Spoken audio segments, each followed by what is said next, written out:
चलो ढूंढो उसे, ढूंढो।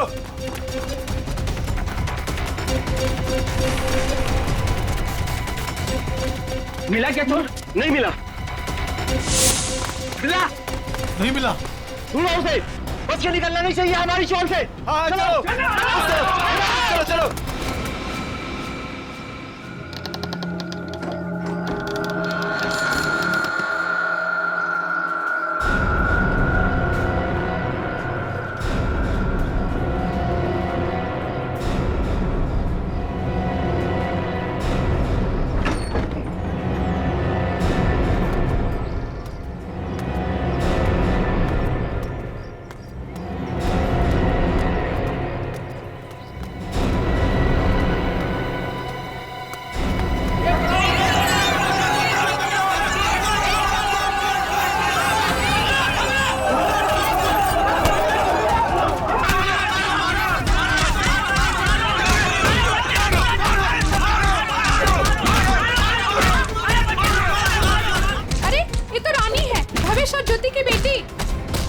चल के देखते हैं, आओ।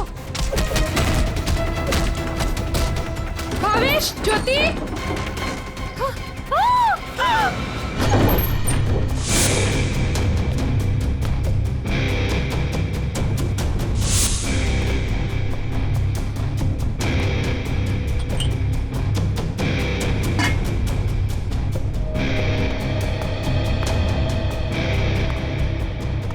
तुमने इन दोनों का खून किया और बच्चा लेके भाग रहे थे ऐसे? साहब, मैंने इनका खून नहीं किया। मुझे गन भी चलाने नहीं आती।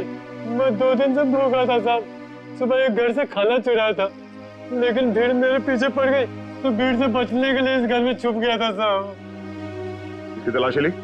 हाँ सर, मगर गन नहीं मिली। आप लोगों ने यहाँ गोली चलने की आवाज सुनी थी? नहीं सर, नहीं। बच्चा चुरा के क्यों भाग रहे थे तुम? साहब, भीड़ से भागते हुए चुराया हुआ खाना फेंक दिया था। घर में इनको मरा पड़ा देखा और बच्ची इनके पास रो रही थी। फिर मैंने सोचा बच्ची को बेचेंगे तो पैसा मिल जाएगा साहब, बस कुछ नहीं।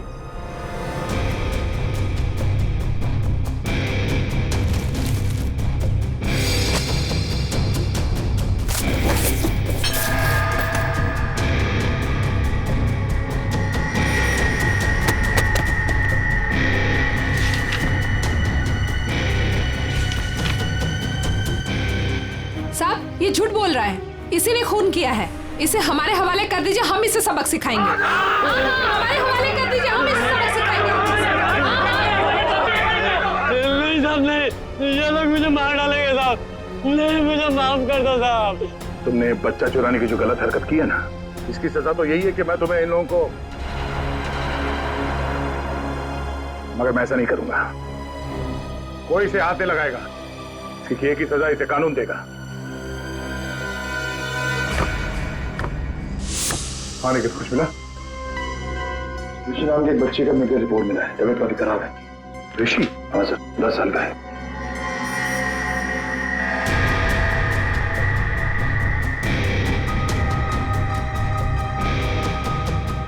भावेश,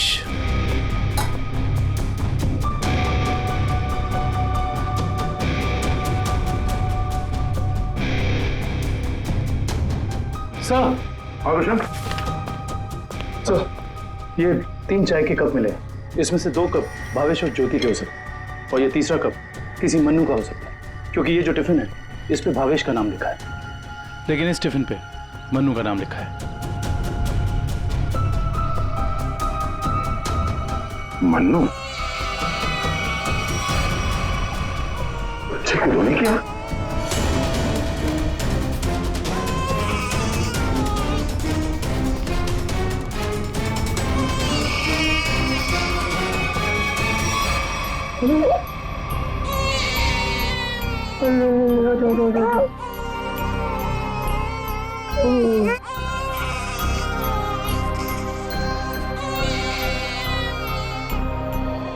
ये ऋषि कौन है?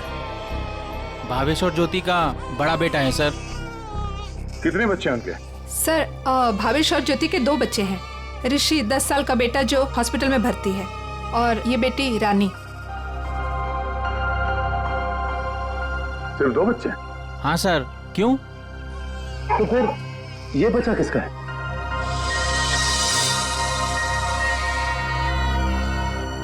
सर पता नहीं ये कौन है।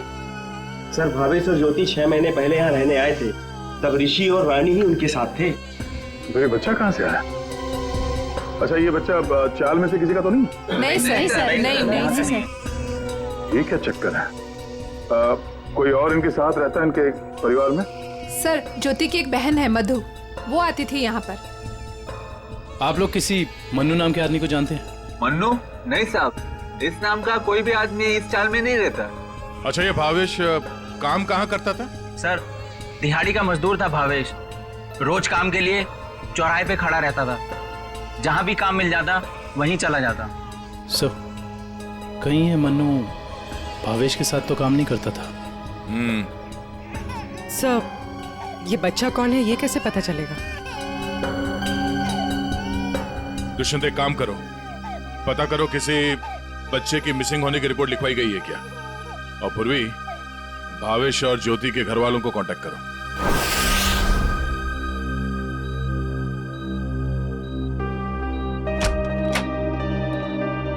डॉक्टर साहब, हम सीआईडी से। Hello sir. हेलो, ऋषि यही है? हाँ सर यही है। क्या हुआ सर? हम लोग इससे बात कर सकते हैं? नहीं सर, ये बात करने की हालत में नहीं है। ऐसा क्या हुआ इस बच्चे को? सर इसे किडनी की प्रॉब्लम है। क्या बात है सर, आप लोग यहाँ कोई प्रॉब्लम? एक्चुअली ऋषि के माँ बाप अब नहीं रहे। क्या? ओह माय गॉड, इसलिए इसके इलाज के लिए आज कोई रकम जमा करने नहीं आया। क्या मतलब? इलाज के लिए रकम? हाँ सर, एक्चुअली ऋषि का आज एक ऑपरेशन होने वाला था। इसके घर वाले आज 10 लाख रुपए जमा करने वाले थे। 10 लाख? ये वो लोग 10 लाख रुपए कैसे जमा कर पाते हैं? सर देखिए, 1 महीना पहले भी ऋषि का ऑपरेशन हो चुका था, तो तब भी उन्होंने 10 लाख रुपए जमा कर दिए थे। क्या?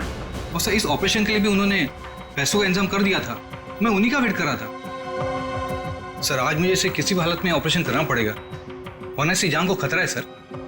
डॉक्टर साहब, आप ही ऑपरेशन शुरू करिए, पैसों का इंतजाम हम लोग करेंगे। ठीक है सर, आप कहते हैं तो हम ऑपरेशन शुरू कर देते हैं। Okay sir.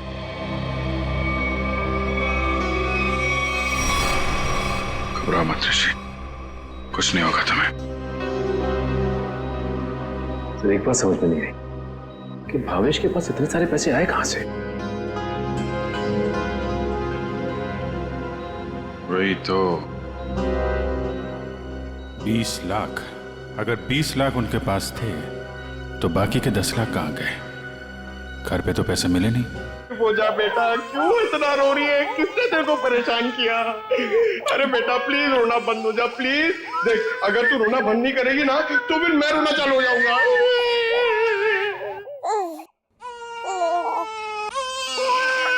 अरे सर इसका कुछ करो ना सर, प्लीज इसको चुप कराओ ना। अबे पंकज, ये दोनों तो रोने का कंपटीशन कर रहे हैं। आपने इतने साल से शादी कर रखी है, आपको समझ में नहीं आता? बीवी ने कुछ सिखाया नहीं आपको बच्चों को कैसे हैंडल करना है? पंकज, यही तो ट्रेजेडी है मेरे लाइफ की। मेरी बीवी तो हमेशा मुझे ही रुलाती रहती है, ये नहीं किया वो नहीं किया, तुम्हें चाय बनाने नहीं आती, कितना कम पैसा कमाते हो, हमेशा डांटती रहती है। चुप रहना तुम। एसीपी साहब ने सिखाया है कैसे, मैं कोशिश करता हूँ। एसीपी साहब आएंगे, दूध मलाई लाएंगे, मुन्ने को खिलाएंगे, मुन्ना खूब खाएगा, चुप हो जाएगा। अरे चुप हो गया। सर ये बहुत रो रही है सर, इसको भी चुप कराओ ना प्लीज। अबे नहीं, मेरी आवाज से ये वापस जाग जाएगा। तू एक काम कर, उस कोने में जा, एसीपी साहब का नाम लेके और कुछ भी गा ले। क्या गाँव, मेरे समझ में नहीं आ रहा है। हाँ। गांव से 20-20 कोस दूर जब भी कोई बच्चा रोता है तो माँ कहती है बेटा सो जा वरना एसीपी सर आ जाएंगे।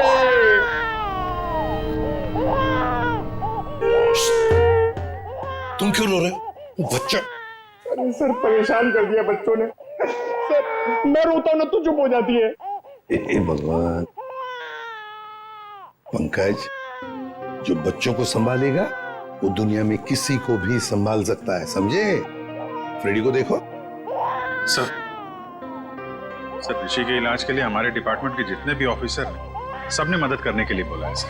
पैसे इकट्ठे हो जाएंगे। 10 लाख तो यूं इकट्ठे हो जाएंगे फिर। मगर सर इस बच्चे की गायब होने की कहीं कोई रिपोर्ट लिखवाई नहीं गई है। कहीं ये बच्चा भावेश और ज्योति का ही तो नहीं हो सकता? पड़ोसियों को इसके बारे में कुछ पता ही नहीं।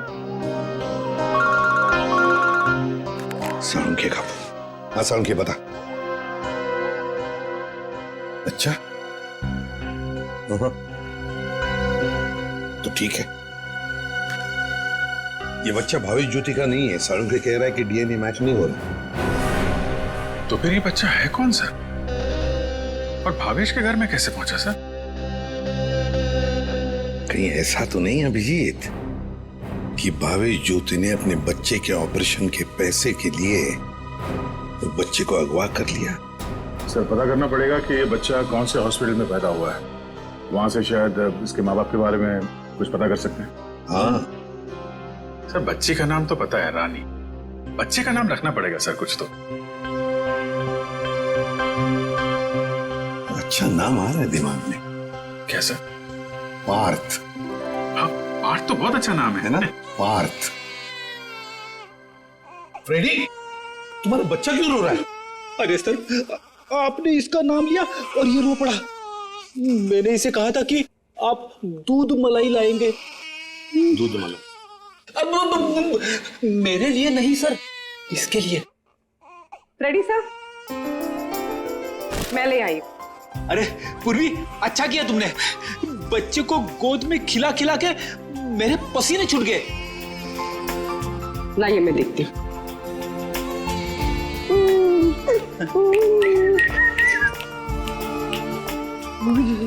ले ले ले ले ले ले।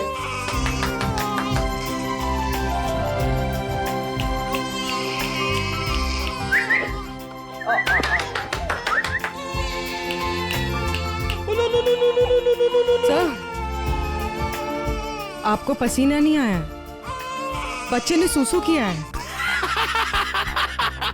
अरे बेटा, गोद में खिलाने का अच्छा तोहफा दिया तूने। पूर्वी बच्चे की नापी बदल दो और फ्रेडी तुम अपने कपड़े बदल लो। ले ले ले ले, ये ले। चाहो तो नहा भी सकते हो। डायपर चेंज करके आता हूँ। डायपर? हाँ।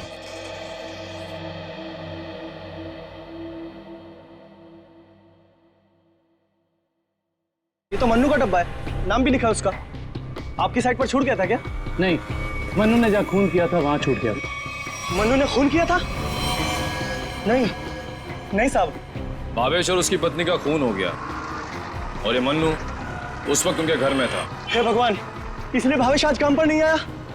और मन्नू वो आज आया था काम पर? नहीं साहब, वो तो और 2-3 दिन नहीं आएगा। क्यों, क्या हुआ उसे? हुआ तो कुछ भी नहीं, पर वो कल गांव चला गया। कब?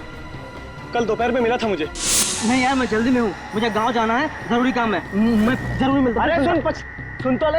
हाँ अच्छा। अरे देख मन्नू, बाद में पछताएगा। इस मनु का गांव कहाँ है? सोलापुर, चरौली गांव। ये फेडी अंकल और पंकज अंकल बहुत परेशान कर रहे हैं। सर रजिस्ट्रेशन ऑफिस से 5-6 महीने पहले का रिकॉर्ड मिल गया है।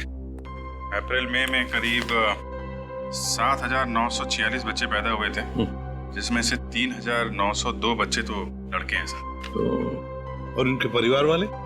सर सारे बच्चे परिवार वालों के साथ हैं सिवाय एक बच्चे के। वो क्यों? सर एक पिछले महीने उस बच्चे के माता पिता कार एक्सीडेंट में मारे गए। उसकी दादी थी, उसका भी कुछ पता नहीं चल रहा है, और बच्चा भी गायब है। बच्चा भी गायब है, दादी भी गायब है। अभिजीत, कहीं ये हमारा ये बच्चा तो नहीं है, उस दादी का पोता? पता लगाना पड़ेगा इस दादी का, कहाँ है, किस हालत में है ये दादी। बेटा दिन भर काम काम काम, इतना काम किसके लिए करते हैं? हाँ, सिर्फ 4 लोग तो है घर में, तुम, तुम्हारी बीबी, तुम्हारा बच्चा और मैं। और भगवान की दया से बहुत कुछ है हमारे पास। जिंदगी में पैसा ही सब कुछ नहीं होता है बेटा, और पैसे से जो मिलता है सब कुछ है हमारे घर में। लेकिन खुशी नहीं है, खुशी नहीं है बेटा। जा देख आईने में अपना चेहरा देख, कितना मुरझा गया है तू। और एक माँ बच्चे का मुरझाया हुआ चेहरा नहीं देख सकती। अले रो मत रे मेरा बच्चा। ये देख तेरा बच्चा, मेरा एक लौता पोता, इस घर का एक लौता वारिस। लेकिन टाइम है तुम्हारे पास इसके लिए? है टाइम? एक दिन ये भी मुरझा जाएगा, और उस दिन तू बहुत पछताएगा, देख ले बहुत पछताएगा। लेकिन तुझे इसकी जरा भी फिक्र नहीं है ना? ठीक है, जा तू मुंह हाथ धो ले और थोड़ा आराम कर ले। हाँ, तब तक मैं तेरे बच्चे से खेलती हूँ। और ले लो लला रहा है, क्यों रो रहा है बच्चा? अरे दूध चाहिए, दूध, भूख लगा है, दूध पिएगा? दादी दूध पिलाती, दादी दूध पिलाती। इतने बड़े दुख की बात है ना, इन्होंने अपना सब कुछ खो दिया। सच, अपना बेटा, बहू और अपना पोता भी एक ही झटके में सब खत्म हो गया। अरे दूध नहीं पिएगा? बाप की तरह भूखा रहेगा? हाँ ठीक है, मैं तुझे सुलाती। हाँ, लल्ला लल्ला लोरी, दूध की कटोरी, दूध में बताशा, मेरा पोता करे तमाशा।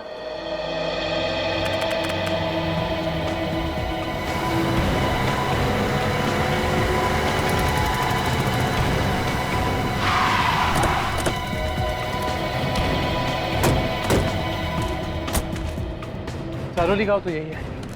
लोगों से पूछते हैं मनु का घर कौन सा है।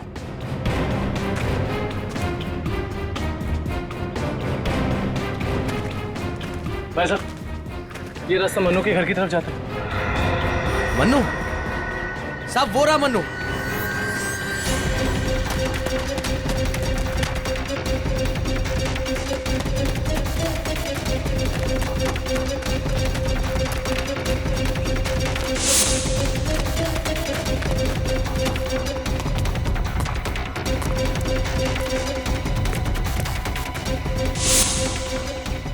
खूनी कितना भी भाग क्यों ना ले मनु, ये दुनिया उसके लिए छोटी पड़ी जाती है।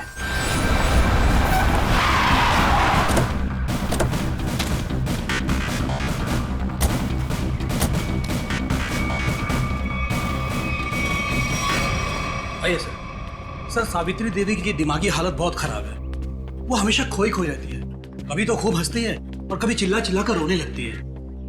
डॉक्टर्स को दिखाया आपने? दिखाया सर, डॉक्टर ने कहा कि उन्हें कोई बहुत बड़ा सदमा पहुंचा है। आइए सर, आइए।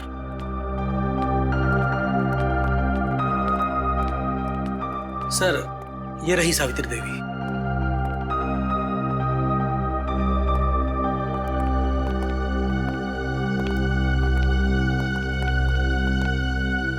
सावित्री जी,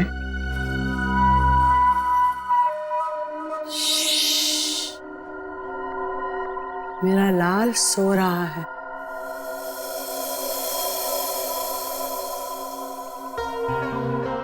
मेरे से बात करना। वैसे आप कैसी हैं? मैं अच्छी हूँ, भली चंगी हूँ, लेकिन तू कौन हो भाई? हम लोग आपके दोस्त हैं। मेरे दोस्त? तुम कब से मेरे दोस्त बने? हाँ, अब अभी आपको देखा और दोस्ती हो गई। सच्ची? और ये सब कौन है? जी हम सब भी आपके दोस्त हैं। बहुत अच्छा। सावित्री जी, आपसे कुछ जरूरी बात करनी थी। थोड़ा यहाँ तो ये सो रहा है ना, डिस्टर्ब होगा, इधर आ सकते हैं?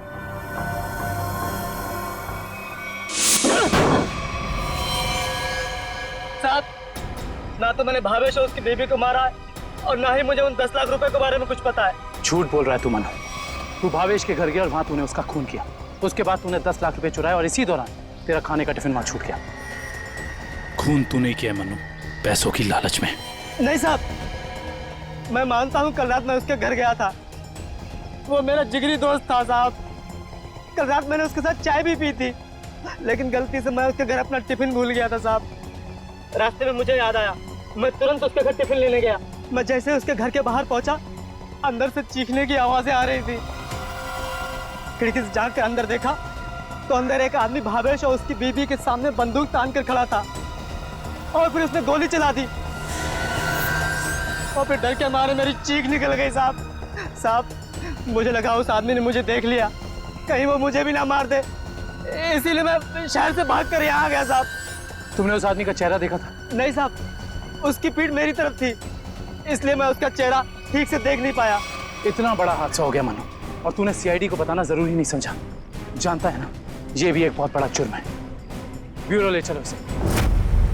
वो आपका पोता हमारे पास है। मेरा पोता तो यहाँ सो रहा है ना?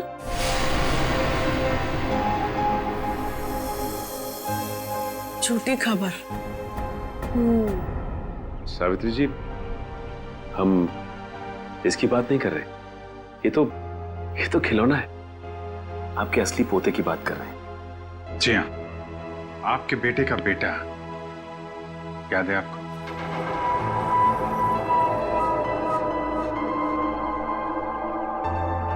सावित्री जी, आपको अपना बेटा याद है ना? आपका बेटा, आपकी बहू, उनका बच्चा जो अब 6 महीने का हो गया है।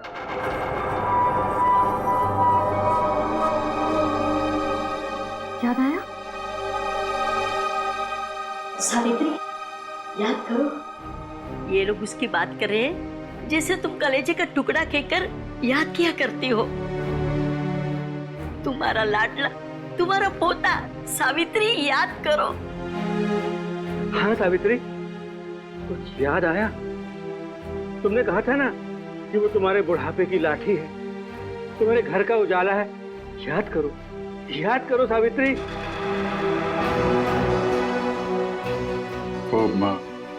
वो हमारे पास है। हम बहुत जल्द आपसे मिलवाएंगे। आप समझ रही हैं ना सावित्री जी? कोई फायदा नहीं है सर। वो आपको कुछ बता नहीं पाएंगे।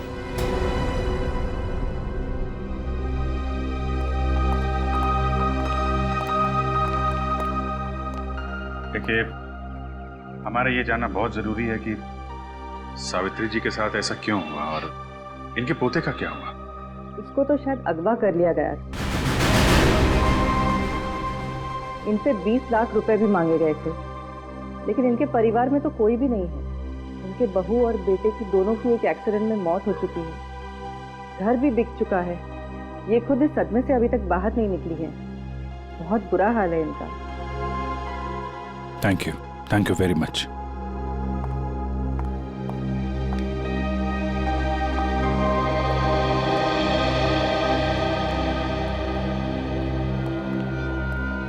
हमारा शक सही निकला।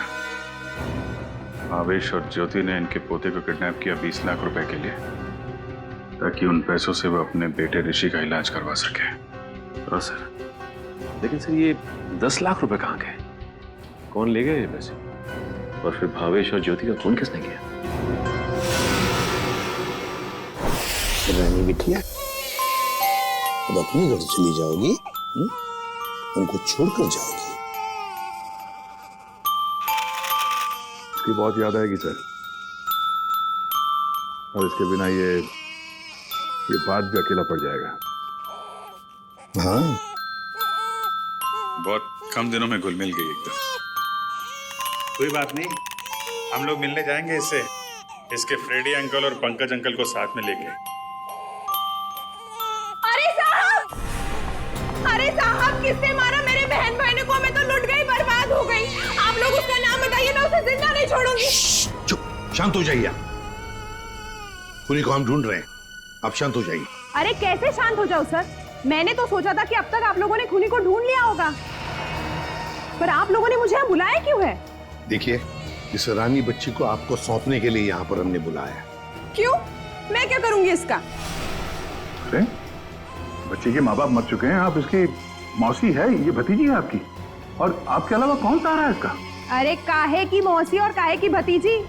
मैं सिर्फ ऋषि की मौसी हूँ, जो उनका सगा बेटा है और अब अस्पताल में अनाथ पड़ा है। और ये रानी? वो भावेश के बहन की बेटी है, जो उसे जन्म देते ही मर गई थी।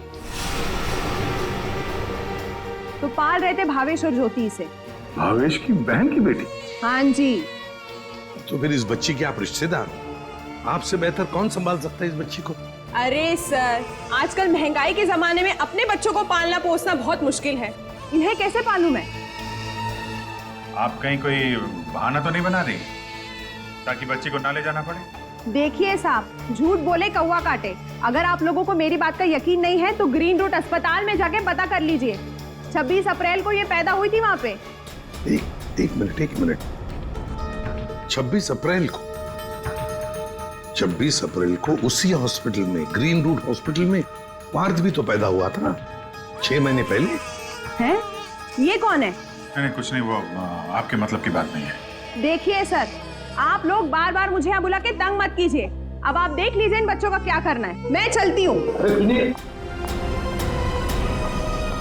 कमाल है सर, कैसे कैसे लोग हैं सर, ये बिना स्वार्थ के कोई काम ही नहीं करता। यही सच्चाई है दया, यही सच्चाई है।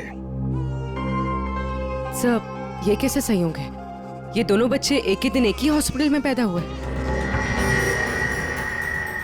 एक ही दिन एक ही हॉस्पिटल में दोनों बच्चे पैदा हुए। जरूर उस तारीख को उस हॉस्पिटल में कुछ न कुछ तो हुआ था। क्या हुआ होगा पता लगाना पड़ेगा। Green route hospital. इसी साल अप्रैल 26 तारीख को कांता और पूजा नाम की 2 औरतों ने बच्चों को जन्म दिया था इस हॉस्पिटल में। हमें उनकी पूरी डिटेल चाहिए। क्या बात है सर? उनमें से एक बच्चा किडनैप हो गया। 1 मिनट सर। हाँ सर, कांता ने एक लड़की को जन्म दिया था और पूजा को लड़का हुआ था। पूजा मिस्टर अनुज की वाइफ है और कांता के पति का नाम नहीं है। मिस्टर भावेश उनके गार्जियन हैं। ये दोनों परिवार एक दूसरे को जानते थे? नहीं सर, एक की डिलीवरी जनरल वार्ड में हुई थी और दूसरी की डीलक्स में। ठीक है, थैंक यू।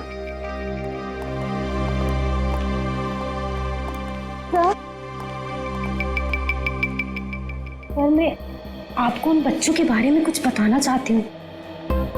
जी कहिए। वो दोनों डिलीवरी डॉक्टर सुमित और नर्स मधु ने की थी। सर, जब मैं उनके कमरे में गई तो डॉक्टर सुमित और नर्स मधु आपस में कुछ बात कर रहे थे। मुझे देखते ही वो दोनों चुप हो गए। भावेश, ज्योति और बच्चे के बारे में बात कर रहे थे। क्या बात कर रहे थे वो मैंने सुना नहीं। डॉक्टर सुमित और नर्स मधु कहाँ हैं? डॉक्टर सुमित तो विदेश चले गए और मधु ने आज छुट्टी ले रखी है। ये मधु कहाँ रहती है?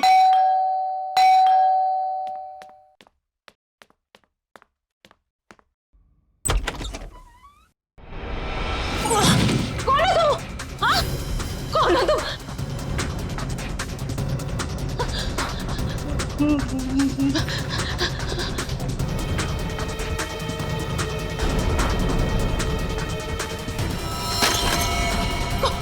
कौन हो तुम? कौन हो तुम?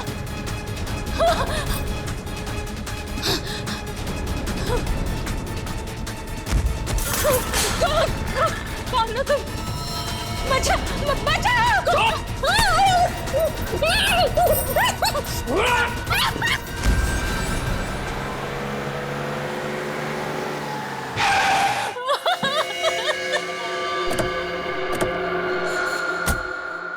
मुझे छोड़ दो।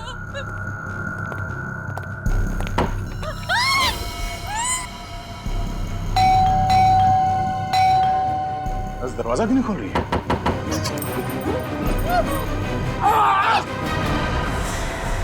क्या हुआ? दरवाजा खोलो, दरवाजा खोलो।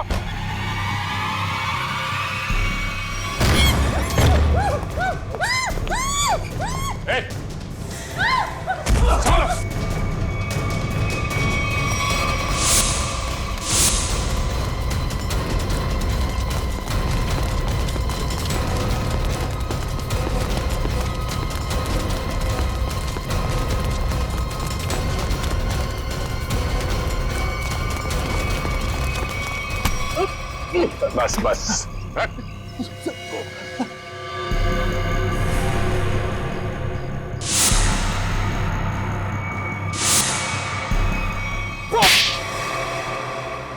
बच्चों को अगवा करने में मेरा कोई हाथ नहीं है। 6 महीने पहले मैंने सिर्फ उनकी अदला बदली की थी। जब वो दोनों पैदा हुए थे ग्रीन रूट हॉस्पिटल में। बस इसके अलावा मुझे कुछ नहीं पता। क्यों की थी अदला बदली? हाँ? भावेश ने मुझे कहा था कि उसकी बहन के बेटे को एक अमीर औरत की बेटी से बदल देना और कहा था कि किसी को भी पता नहीं चलना चाहिए। उसके लिए अमीर लोगों ने मुझे पैसे भी दिलाए थे। एक मिनट। भावेश की बहन को तो बेटी हुई थी ना, वो रानी? नहीं सर, उसे बेटा हुआ था और उस अमीर औरत को बेटी हुई थी। उस अमीर परिवार को वारिस चाहिए था। उसके लिए भावेश की बहन के बेटे को वो अपना बेटा बनाकर ले गए। भावेश की बहन मर गई और भावेश अमीर घर की बेटी को अपने साथ ले गया? जी सर। अमीर घर के लोगों को चाहिए था वारिस, एक लड़का, और भावेश को अपने बेटे ऋषि का इलाज करने के लिए चाहिए था पैसा, 20 लाख रुपए। दोनों ने बच्चों की अदला बदली की और अपना स्वार्थ पूरा कर लिया। और ये धनीराम, इससे क्या दुश्मनी है तुम्हारी? पता नहीं सर, मैं तो इसे जानती भी नहीं। क्यों धनीराम? भावेश और ज्योति को मार के उनके 10 लाख रुपए लूट लिए तुमने। अब इससे क्या चाहते हो? हाँ? सर, मैं तो बस इसका मुंह बंद करना चाहता था ताकि ये बच्चों के हेरा फेरी के बारे में हम लोगों को कुछ न बता सके। क्यों? सर, मैं उस अमीर परिवार के घर में नौकरी करता था सर। उनकी मौत के बाद भावेश की बहन का बेटा मेरे पास आ गया सर। मैं उस बच्चे को लेकर भावेश के पास गया ताकि बच्चा उसे लौटा दूं और उसे 20 लाख रुपए ले लूं साहब। लेकिन साहब वो बच्चा लेने को तैयार ही नहीं था साहब, और ना ही मुझे 20 लाख रुपए देना चाहता था। बल्कि वो दोनों पति पत्नी मुझे धमकी देने लगे, कहने लगे कि हम सारी सच्चाई पूरी दुनिया को बता देंगे। तो साहब फिर मजबूरी में मैंने साहब। तुमने उन दोनों का खून कर दिया, फिर बच्चे को वहां घर पे छोड़ा और घर पे रखे हुए 10 लाख रुपए उड़ा लिया। कहाँ है वो पैसे? अब मैंने तो बस नमक का हक अदा किया साहब, मेरे पास पैसे नहीं है साहब, मेरे पास नहीं है पैसे। धनीराम, अमीर जोड़ा तो मर गया, अब और किसका नमक खाया तुमने? हा? किससे दिए पैसे?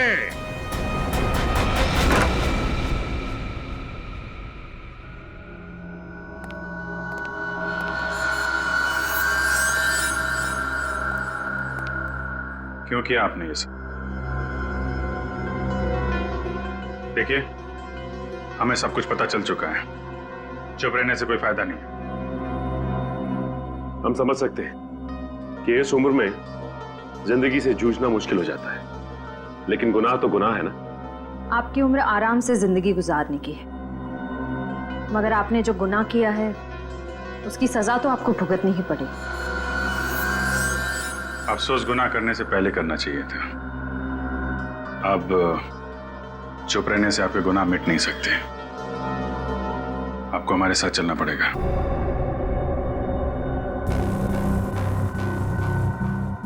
देखिए, हमें जोर जबरदस्ती करने पर मजबूर मत कीजिए, हम सिर्फ आपकी उम्र का लिहाज कर रहे हैं, वरना मुजरिमों से निपटना हमें खूब आता है। श्रेया, सावित्री जी, सावित्री जी,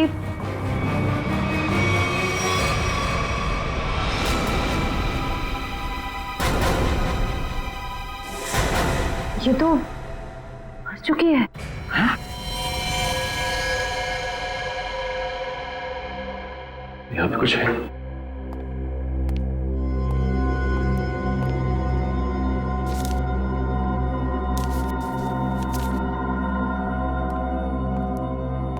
ये देखिए सर, सावित्री जी के हाथ का लिखा लेटर। मैं मुजरिम हूं, ये सब मैंने किया है। एक्सीडेंट में मेरे बेटे और बहू की मौत के बाद मेरा सब कुछ खत्म हो गया। बेटे के लेनदार मेरे पीछे पड़ गए और सब कुछ नीलाम करने के बाद भी मैं उनके कर्जे नहीं चुका सकती थी। इसलिए मैंने धनीराम को भावेश के घर में भेजा कि वो अपनी बहन का बेटा वापस ले ले और जो 20 लाख रुपए मैंने दिए थे वो मुझे लौटा दे। लेकिन भावेश ने मना कर दिया और गुस्से में धनीराम ने उनका खून कर दिया। ये सब मैंने वारिस के चक्कर में किया था। अपनी पोती को दे के बेटा चाहती थी मैं। ये मेरी सबसे बड़ी भूल थी। बेटी हो या बेटा, कोई फर्क नहीं पड़ता, दोनों भगवान की देन है।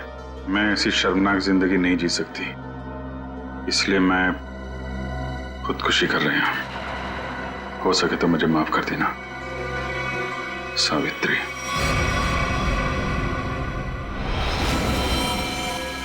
बहुत बुरा हुआ इनके साथ में सर। दुनिया में बहुत लोगों के साथ बुरा होता है विक्रम, लेकिन इसका यह मतलब नहीं कि लोग गुनाह के रास्ते पे चल निकले। और आत्महत्या, ये तो सबसे बड़ा गुनाह है।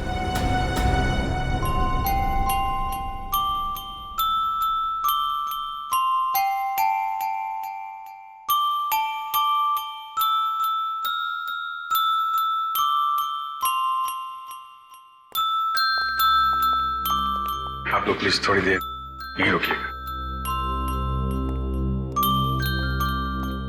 हेलो बोलो, हेलो, ये लो, हेलो, हेलो, हेलो।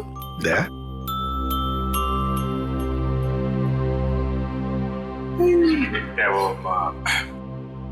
एनजीओ वाले आ गए हैं बच्ची को? सर, मेरी एक रिक्वेस्ट थी सर। वो मैं जानता हूँ तुम बच्ची को खुद छोड़ने जाना चाहते हो ना, तो हम भी चलेंगे छोड़ने के लिए उसको। नहीं विजित, वो बात नहीं है।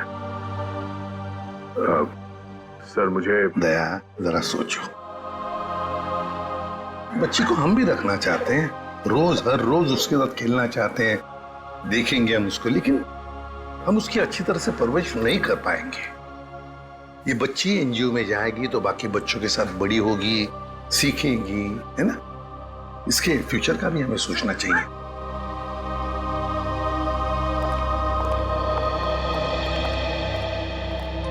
सर आप चिंता मत कीजिए, हम आपसे प्रॉमिस करते हैं कि हम बच्चों का पूरा ख्याल रखेंगे। अब आप इन्हें हमें सौंप दीजिए। जी दया। पुष्पा, संगीता, बच्चों को ले आओ।